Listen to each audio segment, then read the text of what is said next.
Good morning everyone. So I am Edna, working as PGT Biology in MJPAP BC Welfare Residential School, Kakinada. How are you all children? Hope you are all doing good, and today I am here to discuss some of the fundamental concepts in biology.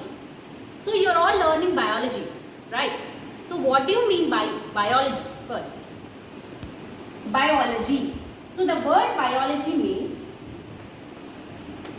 bio means life or living, and ology means study. Bio means life or living and ology means study. So study of living organisms or study of life is nothing but called as biology. So now, how can you say that an object is living? Children, here I just ask you to close your eyes for 5 seconds and you just recollect what are all the objects you can observe in your surroundings. Okay, so all of you close your eyes. Here we go. 1, 2, 3, 4, 5. Right, open your eyes now. So what are all the objects you can observe in your surroundings? Here I can just take myself as an example, and the objects that I can observe here are some benches, some books and piece of chalk and some plastic objects and some plants, trees and some animals and birds roaming around and some human. So these are all the objects that I can observe in my surroundings. So here if we just list out living things and non-living things. So if you just list out the living things, so what are all the objects you list out in living things? So simply you can say that animals, birds, plants, human beings, these and all comes under living things. And some other objects like benches, plastic items or piece of chalk or doors, windows or whatever you observe. So these and all comes under non-living things. So what factors concludes an object is living? So here we are discussing regarding the factors which concludes an object is living. So the living organisms show some of the processes, something like growth. Growth means nothing but living organisms grow. Okay, next they breathe means nothing but they can take the atmospheric gases and they can expel the atmospheric gases, right? And they can respire. They can respire means nothing but they undergoes the process of respiration, and even they undergoes the process of cell division, and they can also show some of the processes like movement. Okay, so these are the factors which concludes an object is living. So living objects can grow, they can breathe, they can respire, they can undergo the process of cell division, and they can move. So here children, movement cannot be always moving from one place to the other place. If you just consider the plants, they are living but they cannot move from one place to the other place. Plants also show some movements, that and all you learn in the higher classes. And now, so these are the factors which differentiate the living objects and the non-living objects. Now, what are all these living objects made of? If I ask you what is this piece of chalk made of, you can say that it is made of some particles of calcium carbonate. And if I show you some keys, example, so you can say that it is made of iron.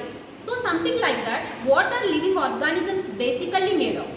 So all the living organisms are basically made of a very tiny units of our body which are called as cells. So cells are a very tiny units of all the living organisms which gives the structure to the living organisms, right? So here we are saying that these are very tiny objects. So could we see all the cells with our naked eye? Naked eye means nothing but without using any equipment. can we observe these cells? Of course, not all the cells are visible to our naked eye. Then what do we need? How do we observe the cells? How the scientists and all, they are giving the description regarding the structure of the cells. They are saying that some cells are spherical, some are elongated, some are spindle shaped. So how these and all can be identified? So here we need a special equipment which is nothing but a microscope. Okay, I think you all would have seen this microscope in your schools already. Right. So today we will discuss the basic parts of a microscope and how does it work. Okay, right. So children, this microscope is invented in and around 1590. In the year of 1590, a scientist called as Zacharias Janssen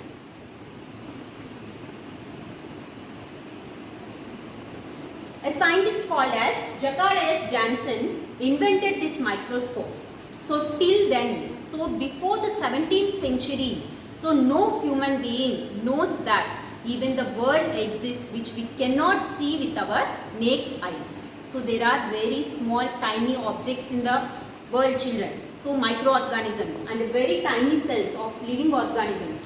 These and all are not visible to our naked eyes. So here we are using a microscope to observe all these tiny objects. So now first we will discuss what are the basic parts of the microscope. Okay. So here we discuss parts of microscope.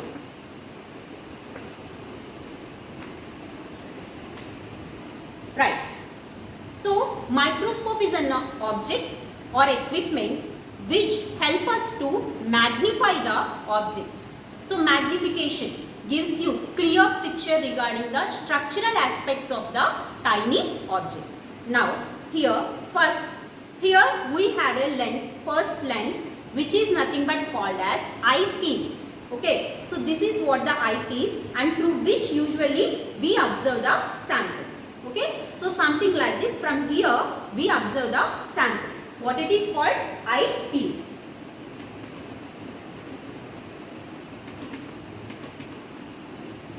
Right, and there is a elongated tube present here. So this one, there is a elongated tube present over here, and which is called as a body tube, which is called body tube.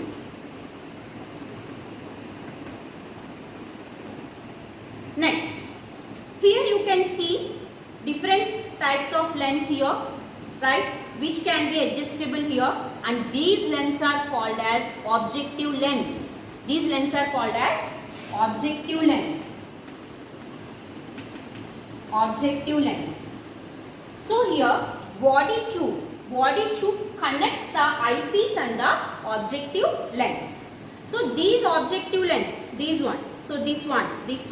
So these objective lens helps to magnify the objects, and here the magnification can be 4x, 10x, 40x or 100x. So here the children, x indicates how many times you will magnify the object.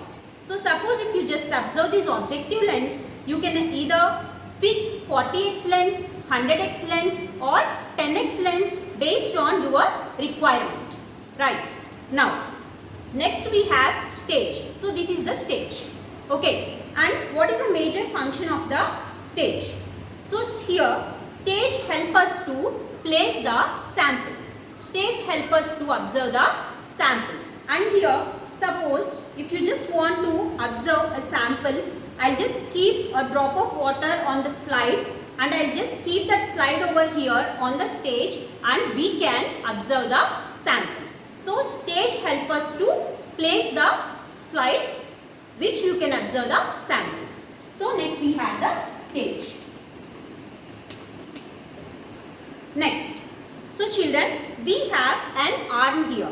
So this is what called as arm of the microscope. And arm of the microscope is useful to hold the microscope. So suppose whenever you are just holding the microscope, you have to hold like this. So this is the arm of the microscope using which you just hold the microscope. And whenever you are handling the microscope, keep in your mind that So one of your hand should be there at the arm and other hand should be at the base. So this is the way of carrying the microscope, right? And so we have our and next. So we have coarse and fine adjustment. So these two. So this is the coarse adjustment and this is the fine adjustment. So coarse and the fine adjustments helps to focus the samples. So suppose if I have a glass slide over here and if I want to just observe a drop of water, I'll just put a drop of water over the slide and I'll just keep it here on the stage. I will fix the slide here and I will adjust the focus using these two knobs, and this is the coarse adjustment and this is the fine adjustment. So here we have coarse and fine adjustments, right? And next we have a mirror attached here. So the mirror, the basic function of the mirror is to focus the light onto the slide which we placed here on the stage. So whenever you are observing the sample, so we will just focus this we will just adjust this mirror to focus the light onto the slide. So light reflects from mirror onto the slide so that the sample can be visible very clearly. Okay, so next we have here mirror. And children, do you know one thing? So for some of the microscopes which are called as light microscopes, they fix a light source over here in the place of mirror. So even the light is dim, like the sunlight is dim, you can even observe the samples using the light source fixed at the bottom. And children, finally we have the base. So this is the base of the microscope which usually helps to give support to the microscope. So finally we have the base. Right. So these are the parts of the microscope: eyepiece, body tube, objective lens, arm, stage, coarse adjustment, fine adjustment, a mirror to focus the light, and the base. Right. And so children, using this equipment, we observe the very tiny cells of our body and even the microorganisms which are not visible to our naked eyes. Right. So from today's class, you learn what is the meaning of biology and what factors concludes that an organism is living. And next, what are the organisms made of? What are the living organisms made of? And how do we observe the tiny cells of our body? And that is nothing but called as microscope. And who invented the microscope? Zacharias Janssen. And what are the different parts of a microscope? And how do we usually observe the samples using the microscope? Thank you.